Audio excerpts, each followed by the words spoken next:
social and political commentary from a Christian male perspective. Grace and peace, everyone. What's going on, my good people? We're back. You saw the thumbnail, you saw the title. This is day 13 of this, so you already know what we're doing. We are doing the Great Orleans Pookie Escape Update. And what we're doing is we're just looking at these 10 inmates that escaped from the Orleans Parish Jail literally 2 weeks ago, almost 2 weeks ago. And we're just going over it. So every night we've been discussing this, getting us a little bit of highlights, just giving you a little bit of up-to-dates on what's happening, what's going down, all that kind of stuff like that. So at the current moment, there's still 2 Pookies that are arrested. That are still on the lam. There are now 13 accomplices. We still gonna get it. I think there's gonna be 20 by the time this is over with. And they have not caught Jim Bob. Who's Jim Bob, Jason? Jim Bob is a former police chief in Arkansas that recently escaped from jail too. And he was a gangster about it. Well, at the current moment, they do not know where that gentleman is. So we said we're going to call him Jim Bobs. We got our Pookies, we got our Jim Bobs, and now we're trying to see where it all goes, and our accomplices. So that is where we are. Let's talk about it. Let's get at it. Let's go. So tonight we're going to only got about 4 quick updates, and then we'll get out of here. So I don't want to keep you long, but I love going over this stuff with y'all because it's so interesting to me. So hey, I'm enjoying it. Hopefully you're enjoying it.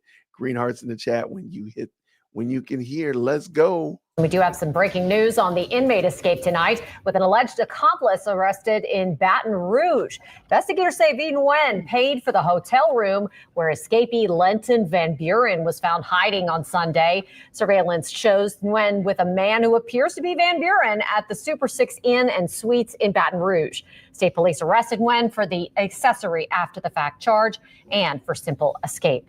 Now, problems at the Orleans Justice Center in the wake of that jailbreak keep pulling up quite literally. Well, the sheriff's office says parts of the jail are now flooding. This comes as city council members call for more financial transparency from OPSO. Yeah, and Amelia Strahan joining us live from City Hall tonight. So, Amelia, flooding and finances, there's a lot going on here. So can you break down what city leaders are saying about all of it?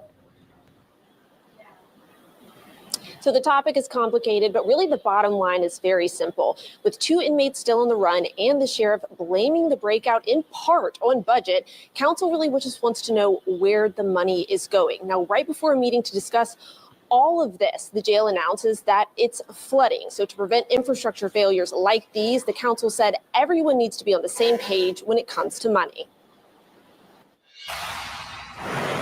After years of back and forth in a 10-inmate jailbreak, council members are pushing the sheriff's office for financial oversight. We deserve, and the public deserves more than anybody else, to know how those dollars are being spent. An ordinance introduced Wednesday would require a number of agencies to comply with BRASS, a system used by most of the city. There has to be transparency from the sheriff's office as far as how much money they have. About an hour before the meeting, OPSO announced the jail's latest crisis. The facility was flooding.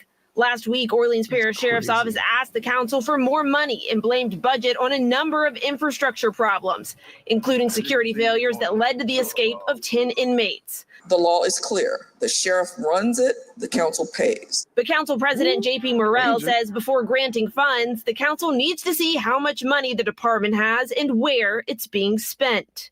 In the press release, she talked about her aging facilities. We just built those jails. They are younger than most of the buildings currently being used in city government. 8 of the 10 escape artists are back in orange jumpsuits, leaving 2 on the run. Escape artists. Leo Tate and Jermaine Donald's 10 days on the run ended in Walker County, Texas, Monday night. Body cam footage shows officers dragging the men onto the ground. Just a few hours later, Lenton Van Buren, along with an alleged accomplice, was arrested in Baton Rouge. Councilmember Joe Giarrusso says if they know more about the jail's finances, they might be able to. Like, where did they get that car from? I mean, that was not a, hold on. That was a nice looking vehicle. Maybe we need to look at the body cam here. Where did they get this car from, man? This is a really new car. Hey, come on, hold on. Who was driving that car? 2 on the run. Leo Tate and Jermaine Donald's 10 days on the run ended in Walker County. That's a Toyota, maybe a Hyundai? But I mean, that's a nice looking vehicle. Where did they get that car from? I got more questions. See, the longer this goes, the more questions we have. Texas, Monday night. Body cam footage shows officers dragging the men onto the ground. Just a few hours later, Linton Van Buren, along with an alleged accomplice, was arrested in Baton Rouge. Councilmember Joe Giarrusso says if they know more about the jail's finances, they might be able to prevent future floods and jailbreaks. I just want to make sure that things are being operated well. And the council isn't necessarily singling out the sheriff's office here. Other city agencies like the DA's office and the coroner's office are also being asked to comply with BRASS. Now, they also know this is not going to be an overnight process. So depending on the agency, the council is giving each department 1 to 3 years to make that full transition. Reporting from City Hall, Amelia Strahan, WWL, Louisiana. Okay, thanks so much, Amelia. And the search, of course, is continuing for 2 of those inmates, Derek Groves and Antoine Massey. They're unconfirmed reports. Massey was seen in Natchez. If you know something that could help investigators, you are urged to call Crime Stoppers. All right, shout out to them. We might have to look at this. I want to see where did they get this car from? I mean, because they got clothes. There are so many different things in it. Let me see. I don't know. Now I want to see this now.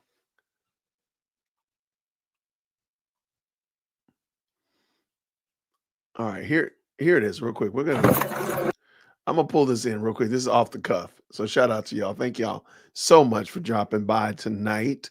Let's go. Here we go. What's going on, President Not Perfect? Good to see you, man. All right, let's drop this in for everybody. Let's see. What kind of car is this?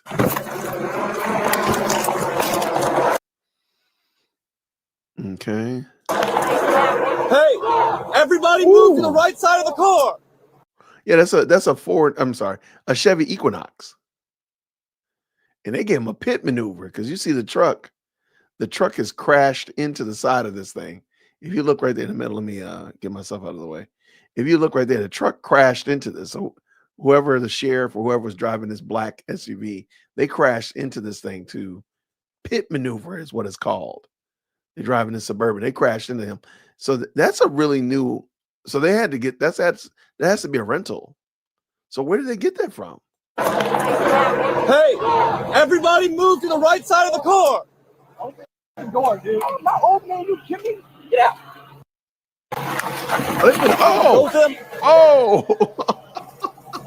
Oh, he don't want to get out? He said, you don't want to get out? Watch this. Go with him. Pull the boy and his drawers came down. My goodness, in the morning.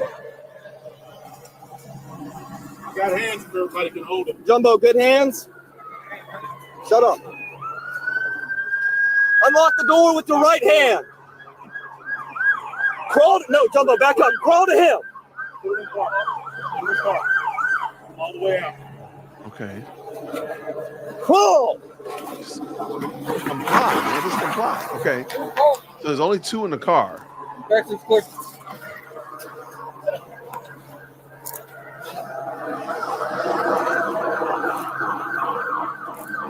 Slow everybody down. Okay. All right. So it was only 2 in the car. Where'd they get that car from? I got so many. The longer this case goes on, the more questions come up. Like where are they getting a car from? Because that was a rental. All right, let's go. Anyway, we're going to jump back to Orleans, and we're going to look at the jail itself. The physical building itself is in ill repair. So now they've got flooding issues, and I heard this weekend they had to cut the water off several times because of flooding, so people weren't able to flush the toilet, get water, take a shower, so on and so forth. Well, let's look at what has been the ramifications of this. Thank y'all so much. Green hearts in the chat when you can hear. Let's go. Justice Center deals with severe plumbing failures that started over the weekend. A news release from the jail says the OPSO team is working with emergency management officials to address the problem. They say the facility continues to experience significant flooding. as a result of the plumbing challenges despite emergency repairs. Officials say misuse of plumbing fixtures has complicated the structural deficiencies. The sheriff, Susan Hudson, is pushing for long-term investment to replace and upgrade systems like plumbing and drainage. The New Orleans City Council will vote on whether to force the Orleans Parish Sheriff's Office to change its financial system after the jail escapes. Chris Joseph reports Council President J.P. Morrell is pitching the ordinance as a transparency measure. Yeah, so right now, the city uses a financial system called BRASS. The sheriff's office does not, and that's been a point of conflict between the office and the city council. The new ordinance would require the sheriff's office and other city agencies to implement BRASS for city funds. Now, this issue came to a head in the days after the escapes. Sheriff Susan Hudson has pressed the city council for more money to improve the jail immediately. But Council President J.P. Morrell pushed back, saying the council struggles to see where the city money it does give OPSO is going. City or council and administration officials say that they're limited on how much financial detail they can see because OPSO isn't using that system called BRASS. Now, the ordinance also requires the sheriff's office to give detailed financial reports to the city every month, and those reports may drive what the council ultimately gives the sheriff's office. We are disinterested in giving the sheriff's office more money until we have full transparency with how much money they're sitting on, because it is not fair to the city of New Orleans. What I saw in the sheriff's most recent press release today about complaining about the antiquated facility, they have the most recently built city buildings in the city of New Orleans. Now, last week, Hudson expressed a willingness to study the potential use of the BRASS system, but has previously said it doesn't meet all of her office's needs. Her chief financial officer was in attendance today, but declined to comment. We did reach out to her office after this ordinance was introduced. We have not yet heard back. The ordinance itself will be back in front of the council in June. Lauren? All right. I'm sorry. I don't understand why government entities are able to use different systems. That just doesn't make sense at all. And to me, it seems like this is part of the problem. But we see this in other entities as well. I think the city councils that give the money, that give the budget, should be able to see where you're spending money almost instantaneously. It shouldn't be you got to come and you got to agree to tell us where you're spending the money. No, we just know where you're spending the money. We can see it. We already know what's going on. So, man, that is pretty wild. Let's finish this up because I got two more. Thank you so much for putting up with us on this evening. We're just looking at a couple of things as it relates to the Orleans Pookie escape. We got another update on the two that are running free. And of course, now we have the 13th accomplice. Where is associate from? Where am I getting that from? Let's go. All right, let's go. A Fox 8 investigation finds the cost of searching for 10 inmates isn't just financial. Chief investigative reporter Stephen Stock looks at how the search has diverted resources away from fighting violent crime. 12 days after 10 inmates went running out of the loading dock at Orleans Parish Jail, our investigation finds the cost of the round-the-clock search to recapture them is skyrocketing. A top city official with knowledge of the situation, who asked not to be named, gave us a rough financial estimate for personnel costs tied to the hunt for the inmates. For the Orleans Sheriff's Office and New Orleans Police Department, It's a combined $250,000 a week. That price tag includes overtime pay for more than 200 officers and deputies working 12-hour or more shifts in a 24/7 nonstop effort to chase down every lead, to find and recapture the inmates who escaped. The source says that estimate does not include vehicles, equipment, or employees working extra security, or those working in the city's real-time crime center. Right now, the manhunt is where we're putting all of our efforts. So it's a full court press, a lot of overtime. These officers are working themselves to death, and they work hard to begin with. New Orleans Police Superintendent Ann Kirkpatrick insists her focus isn't on the money, but on the priority of catching every one of the 10 who escaped. Money is so non an issue to me. It costs what it costs. It costs what it costs for your public safety, and I don't think anyone here is going to say boo to me or the city council about the overtime that is spent. You know, it's the cost of your safety, and I'm going to put as many resources out there, and don't even talk to me about overtime. I could care less. But it's not just the financial cost. Superintendent. She said, don't bother me. I don't even care. I mean, I totally get it. I'm not mad at her. I'm not mad at her. I don't think they can be running regular shifts. I mean, they need to be running some special augmented shifts. So I can kind of get with her. I'm down with it. It's just the way she said it was hilarious. Let's go. Kirkpatrick says important police work on other cases has been put on hold because every officer working on the violent crimes task force has had to stop and shift focus to the inmate search. We work a very effective strategy on our violence reduction strategy, gun violence reduction. We've had to take attention away from working that strategy to now going over here. But this is a higher priority, and it is something that just happens in law enforcement. We have to triage. The NOPD that were working high-level cases before this escape, and those high-level cases are being tabled for right now. Longtime Metropolitan Crime Commission President Rafael Goyeneche worries about the long-term impact on public safety when diverting attention away from things like violent crime to focus solely on the escapees. Those investigations are critically important because the longer those violent and repeat offenders remain free, the more victims we're going to see in the community, the more crime we experience in the community. So for the past 10 days, the units that are responsible for arresting those individuals have been repurposed to look for the 10 escapees, which means that the other people that they were prioritizing to take off the streets, they're going to remain free. And it's not just the city of New Orleans and Orleans Parish Sheriff. State Police spokesperson Sergeant Kate Stiegel tells us more than 200 troopers, Department of Public Safety officers, and support personnel from around Louisiana have been working to find the escaped inmates.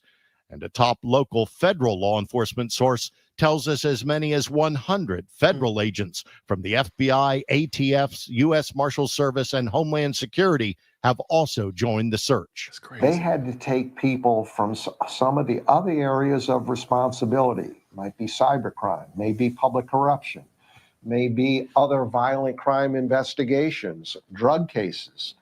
So they had to repurpose and redeploy the agents that were working. Both Goyeneche and Kirkpatrick say it's a necessary price for bringing every escaped inmate back into custody. They have to prioritize. They can't do two things at once. This is all hands on deck. These are known violent offenders, and they have to be recaptured. Obviously, all the attention is here. All of the manpower and resources in an intense form is here within the city and our region. So it is not a matter of, are you going to get back in custody? It's when. The top city official with knowledge of these expenses tells us New Orleans police spent roughly $1.6 million in personnel and overtime following the terrorist attack on Bourbon Street. The source worries both unforeseen events could lead to budget cuts in the fall. We did reach out to the mayor's office, but they did not provide a comment on concerns about possible budget cuts. All right. So I just thought that was interesting because I wanted you to hear, how much is this costing? How much is this running? And at the current moment, man, they said $250,000 a week. So they're basically $500,000, almost half of the bond of the accomplices, because each one of them accomplices is catching a $1 million case. That is craziness. All right, let's get done with this, and I'm gonna get y'all out of here. Shout out to everybody. Thank you so much for hanging out with us. I just wanted to go back over this, and of course, we're gonna end with our friend of the channel, Joe, from what's the name of the channel again? I'm sorry. It is called After Prison, the After Prison Show. And shout out to Joe, man. He is a former resident of the Gray Bar Hotel somewhere, and he has some good insight. And I just thought it's fun to hear his perspective as it relates to this. And so we're going to pull him in this evening and look at what in the world is happening in this jail. He does go over a couple of the Pookies the other Pookies that have been escaping. So let's go ahead and give him a chance to jump in. Shout out to Joe. I want to bring you guys an update on. Yeah, I probably want to see him, don't you? All right, let's go. Shout out to Joe. Let's go, brother.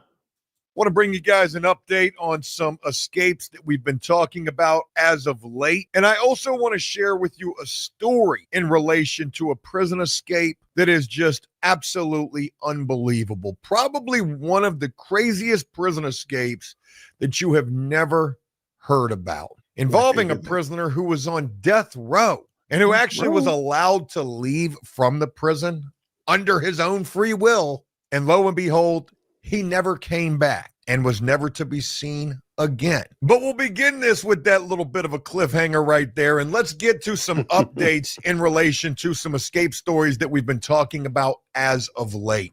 Folks, there have been 5 escapes that we've been sharing about, 2 in the state of Louisiana, 2 in the state of Ohio, 1 in Arkansas. In the state of Ohio, one of those escapes involved 4 individuals from a minimum security facility. The other escape was just one guy by himself, but in relation to the first escape involving the 4 prisoners, 1 of those individuals has been apprehended and captured. And you probably guessed it. It's this guy right here. 30-year-old Jeremy Bowden. Actually, you probably didn't guess it. Yeah, we never really said, hey, which of these 4 do you think would get locked up first? I kind of feel like I would have picked this guy. Inmate who escaped minimum security facility in Ohio, arrested. 3 remain on the run. Now, if I can remember correctly, Jeremy Bowden was halfway through a 3-year sentence when this dummy did this, only to remain a fugitive for a whopping 3 to 4 days before apprehension. You got to wonder, was it worth it for this guy? What in the world would make an individual who only has a 1.5 years left to serve at a minimum security facility, undoubtedly a relatively lax place to serve time at, escape? What makes a guy do this? Is it because he's missing his girlfriend so bad, like, yo, I just got to get back out there to her? Or is it the drugs? I wonder if this guy was just nicking and jonesing for the rush. Maybe if it wasn't one that comes from narcotics, potentially it could have been one that comes from the rush of escape. Always looking over your shoulder, never knowing exactly where the authorities are or how close they are to you. Sort of like that saying goes about a spider. But there's this old saying about a spider that there's always one usually within about 6 feet of you. Could be something similar. Being a fugitive, trying to evade capture. Not a lot of details in relation to how they caught this guy or anything like that. They just said that one of the 4 inmates who escaped the minimum security facility in central Ohio last weekend has been arrested. Online jail records in Franklin County show that Jeremy Bowden, 30, was arrested on Saturday. News reported that Bowden was one of 4 inmates who escaped the Franklin County community-based correctional facility in Columbus on Thursday by smashing through a window. Will additional time be added on to this guy's sentence? Probably so. 3 other inmates, Mark Long, Nico Burton, and Michael Norton, are still on the run. All 4 have been charged with escape. That's huge right there. And also answers my previous question. They're definitely going to get some time added on to their sentence. And warrants are still out for Long, Burton, and Norton. The news reported that the facility serves as a residential prison diversion program for adult male offenders. Bowen, Burton, and Norton were all in the facility to complete the program for a parole violation. Long was completing the program for a felony theft charge. When I hear program prison, it reminds me of a place in my state called Indian Creek. That too is a program prison. You've got to sit through like 8 hours of group a day. It can be torturous to some. And sometimes being in a program prison can be worse than being in a regular prison for some guys. You can't rip and run and do what you want to do. You have to follow the rules, even more so, especially at a program prison. Maybe that's why they smashed the window to escape. I wonder if Buddy's going to roll over on the other 3 to try to save his own skin, because now it's probably starting to sink in. How much time does an escape charge carry?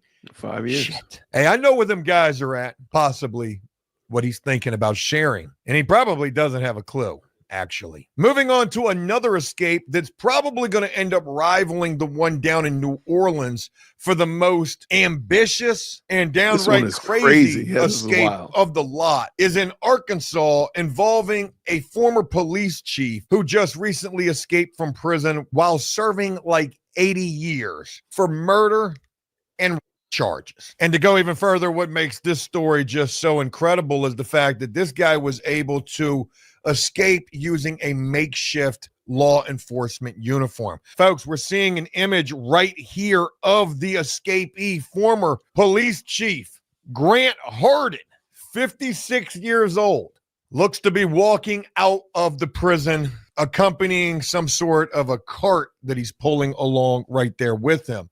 They say he escaped from the state prison in northern Arkansas on Sunday afternoon after he appears to have tried to imitate law enforcement to break out. One thing that I really want to harp on first and foremost about this particular story is the location in which this prison is located. This thing looks like it is in the middle of nowhere. Yeah. Now, something that I haven't seen mentioned is exactly how long it was before the authorities realized this guy was gone, because it had to be some time. Given the remote location of where this prison is located at, this guy was going to need some time to get away.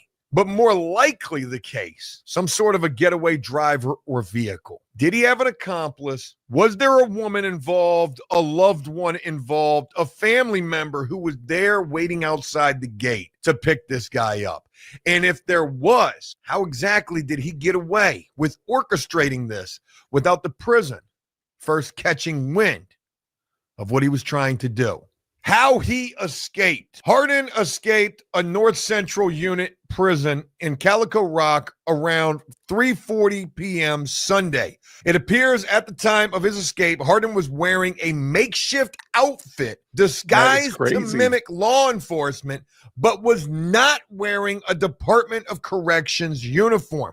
That's new information to us right there, folks. I had shared with you that at a prison I was at in the past, now this was a low-level facility, prisoners could easily, if they wanted to, get their hands on an actual DOC correctional uniform because the prison population manufactured the uniforms there, which I think is absolutely flabbergasting to think about, giving situations like this occurring. So this guy made a fake guard attire, and it was passable, good enough, damn near perfect for him to pull this off. It did not share any other information on how he is thought to have escaped. Yeah, clearly he just walked right out the front door of this place. So you're probably not going to want to put that out there. A surveillance image appears to show Hardin wearing black pants, a black t-shirt, and a black baseball cap, as well as an additional item that looks like a bulletproof vest. Oh my God. This is a horrible guy, serving time for horrible things. Right. But just imagine a prisoner sitting in a cell fashioning these items. Late at night, after lights out, did he have a cellie? Couldn't have. What did he make that bulletproof vest out of? Books? Magazines? I've shared with you guys in the past, many years ago, how prisoners will actually protect themselves when they feel like a shank attack is imminent. Literally saran wrapping magazines and newspapers to their body, making body armor. This guy did something similar, but took it to the next level for sure. He appears to be wheeling a cart, holding a box and several pieces of wood. Authorities believe he exited through a sally port, a controlled and secured entry point found in places such as prisons. He knew what to do. This guy knew who he was going to imitate, had seen it done countless times before. This guard, let's just say hypothetically, I'm just using this as an example, that he imitated, was known to wheel out this cart with debris, maybe from a woodworking shop. Hey, right, hit the little whistle. Roll the gate, roll the gate. Maybe he looked similar to this guy. It was something that happened day in and day out at this facility. So what made it so different on this particular day? At first glance, nothing at all. So no one even batted an eye when this guy, disguised as the normal person who would carry out this task, took place of them and used this routine to escape. This is as elaborate, in my personal opinion, as everything that took place down in New Orleans. Even though they were cutting through block and steel walls with beard trimmers, what this particular guy did certainly rivals that. He served as a police officer, a police chief, and a county constable throughout his career, according to an investigation discovery documentary on the case. Oh, wow. They actually did a documentary on this guy. That is crazy. The search for Hardin. As of 11:30 p.m. local time on Sunday, Hardin still had not been located, the Arkansas Department of Corrections said in an updated news release. Officials continued to utilize a variety of means to track Hardin, as well as investigating the events that led up to his escape. The Department of... Are there any other angles? Because, like, what is that on the back of the jacket or the vest? What is on the back of that? What is that? Does it say police? Does it say corrections? How did he make this uniform? If he did, in fact, make the uniform. This has got to be the craziest story. I didn't think the 10 inmates story could get worse. I mean, it could be upended, but I think it's been upstaged. This is a crazy story, man. And this dude is just as gnarly as any of those Pookies. So, I mean, he was serving 80 years and he's 56. So basically he had life. So he has no reason to get caught. He has no reason to go back. Oh my gosh. Corrections said Sunday night further updates will be provided as they become available. They said a variety of tactics had been utilized. The first is put that bloodhound outside the gate to try to catch wind of this guy's trail.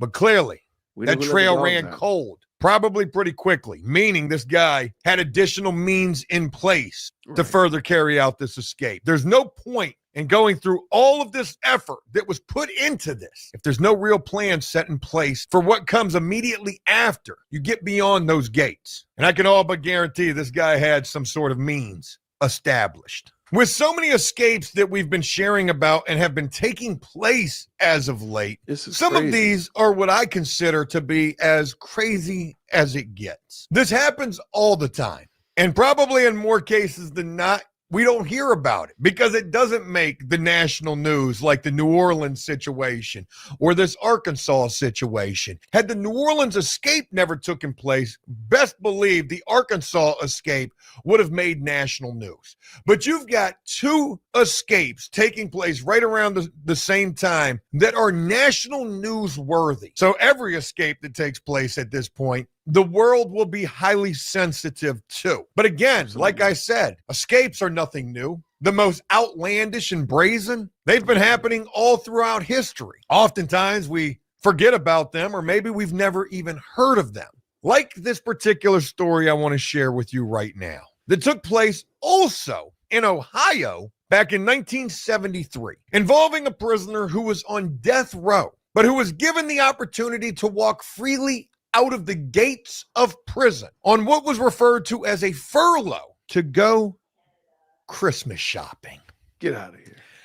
I shit you not. Sorry And by the way, this guy is still on the run right now. So when you think that nobody ever gets away, well, sometimes they do. Like this fella right here. Folks, let me introduce you to Lester Eubanks, who escaped from prison 45 years ago. Oh my gosh. He too was locked up for the most heinous and egregious of charges, a murder and charge involving a young person. But allegedly, because of good behavior, this convicted killer was allowed to go Christmas shopping in 1973, and he hasn't been seen since. Lester Eubanks was born in All right, we're gonna have to insert some bad customer service jokes. The dude was in jail in 1973, and he's been running free ever since. Just assuming that he's still alive. Wait, when was he born? So he's 81 years old now. That's crazy. He was born on Halloween. Let me make that bigger. That is the craziest story, man. Talk about some bad customer service. He's in line still, right? All right, let's get done. 43. He disappeared from prison in 1973. He would have been 33 years old at the time of his escape. Yeah. His current status is fugitive. His current age, if still alive, is 81. And if still alive, this guy has lived the last 45 years of his life a hell of a lot better than the first 33 years of it. When he would be allowed to go Christmas shopping after a murder conviction, being on death row, and he would just not come back to prison. You know what? I got all these Christmas gifts right here. What am I doing going back to prison? I'm out of here. So this Wikipedia says that this guy escaped from prison in 1973 and has been at large ever since. After escaping from prison, he moved to California, where he was known as Victor Young. He is on the United States Marshal Service 15 most wanted fugitives list. I don't know where they got the information about the fact that he moved to California and his alias. Clearly, some people knew him and shared that information, but even with that, they still weren't able to catch up to this guy. Eubanks was born on October 31st, 1943. He lived in Mansfield, Ohio. By 1965, Eubanks was a serial sexual offender. Real prize you guys let back out into the streets. He had been arrested twice before for crimes. In November of 1965, Eubanks was out for bond on a charge. So he murdered a 14-year-old named Mary Ellen Diener.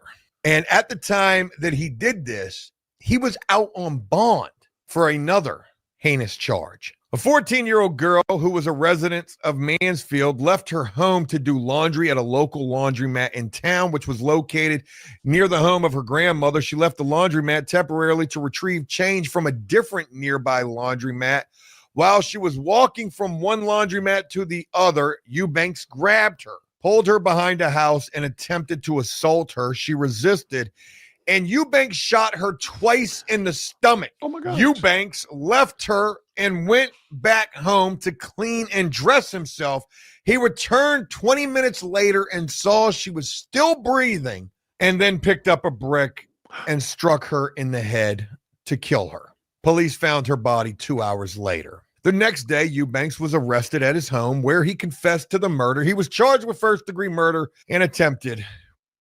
He was ultimately sentenced to death by electrocution, and he would live on death row for they don't say how long, but eventually his sentence was commuted to life without the possibility of parole in 1972. How you got a guy who has life without the possibility of parole being let out to go Christmas shopping? That's got to be. Yeah, this is making me a little angry, to be honest. And I'm reading here the only reason why his death sentence was commuted to life is because they abolished the death penalty during this time. They said that Eubanks was 3 days from being executed when his sentence was commuted. That is wild. Eubanks was given letters of recommendation by prison guards to join an honor inmate program that took inmates outside of the prison. Eubanks spent his time in prison painting and receiving some awards for his work. In the months leading up to the escape, the number of visitations to Eubanks in prison drastically increased. This guy was going viral without social media. As a part of the honor program, he was given a temporary furlough to go outside to do Christmas shopping on December 7th, 1973. He and 3 other inmates were brought to the Great Southern Shopping Mall in Southern Columbus, where he was given the opportunity to roam the mall unescorted, with the only stipulation to arrive back to the officers at the appropriate time. He was dropped off at the mall at 10 a.m., and upon entering the mall, the inmates split up. When the visiting time was up, the Ohio Department of Corrections security team went to collect Eubanks. Could you imagine going shopping in a mall and seeing a prison van pulling up in front talking about, okay, guys, just be back at the pickup time. Let's take the leg restraints and shackles off. When the visiting time was up, the Ohio Department of Corrections security team went to collect Eubanks, who was missing. No shit. Investigators say he was picked up by a close associate who drove him to Detroit, Michigan, where he lived for 2 weeks. And then he got on a bus to California afterwards. He was almost caught when the bus was stopped on an interstate by officers looking to see if illegal substances were being trafficked. That's crazy. 1973? They had dude twice. The first time was 3 days before he was set to be executed when they abolished the death penalty. And then the second time, they had the bus pulled over. But they were searching for the wrong thing. In 1975, Eubanks lived with a woman named Kay Banks in Los Angeles, California, under the name Victor Young. He signed his paintings under this name at various times. He lived in the Los Angeles neighborhoods of Gardena, North Hollywood, Long Beach, and South Los Angeles. In the 1980s, he worked at a waterbed manufacturing factory. In the 1980s or early 90s, he worked as a janitor at a hospital. In the early 90s, it was discovered that a federal warrant for Eubanks had been removed from the federal warrant database, which explained how he could live for 2 decades without getting caught. How did that happen? That's crazy to know. Did he have somebody on the inside pull some strings for him? In 1994, he was subject to an episode of America's Most Wanted. The Los Angeles police received thousands of tips. After watching the show, Kay Banks gave the police a tip that she had been living with him for years. When police interrogated her, she confessed to living with him and said he lived with her up until a few years prior. She said Eubanks was a bully. So she told him someone was looking into him, which caused him to leave. They said he lived in Alabama at some point before 2003. He worked as a janitor at a center for troubled youth. In 2003, investigators talked to his father, who refused to talk about his son. They said he even moved back to Ohio in 2003 to attend funerals for family members. In 2018, Eubanks was listed on the United States Marshal Service 15 Most Wanted Fugitives list. And as of 2025, he still remains on the list. The Marshal Service is offering a reward up to $50,000 for information that leads to his capture. Just when you think you've heard it all, we've got prisoners cutting through walls with hair clippers. We've got prisoners impersonating and making guards' uniforms late at night in their cell to walk right out through the sally port of a prison to escape. And folks, we've got prisoners who are being let out from death row to the mall's front steps to go shopping during Christmas time and just never coming back when their ride was there to pick them up. Hey, I just wanted to share all of this with you guys. Hope you found some interest and enjoyment in this. And if you did so, please leave a like and a comment letting me know exactly what you guys think of all of this. Also, if you haven't subscribed to After Prison Show and you are finding enjoyment in these videos, please consider doing so and hitting those bell notifications so that you never miss an upload. That would certainly be appreciated and also go a long ways to helping to support the channel. As always, until next time, enjoy life, the free world. Never take a moment for granted and make the most of every day. Peace. All right. That was Joe from the Life After Prison podcast. That was interesting. I didn't know that. I really didn't. And hopefully you learned something. I did leave in the chat. I did leave the U.S. Marshals top 15 fugitives list, as well as Joe's channel. So you can go check out what he's doing over there and support that brother, because he does some great work, man. That was good. That was informative. And I appreciate y'all. This is a lot of fun. Usually every night, just in case you're new, what I do is I just go over what's been happening as it relates to the 10 men that escaped from the Orleans Parish Jail. Usually do an update on that. We call it the Great Pookie Escape. At the current moment, 8 Pookies have been caught, 13 accomplices have been caught, and 0 Jim Bobs have been caught. So, and Jim Bob's that guy that was impersonated a police officer. So anyway, we're going to see how it all goes, but I'd love to hear what y'all think about it. Please feel free down in the comments. Give me all your comments and your thoughts. Shout out to Marshall the Plug, always, because he's been helping me curate all this data, curate all these clips and stuff like that. So shout out to Marshall for that. I really appreciate him. And he's been a blessing to the channel for sure. But thank y'all again. I really do appreciate y'all rock with me. Team Whitaker just brought dinner in, so I'm going to go get ready to eat. But I thank y'all so much for rocking with us. And until next time, everybody, grace and peace. See you soon.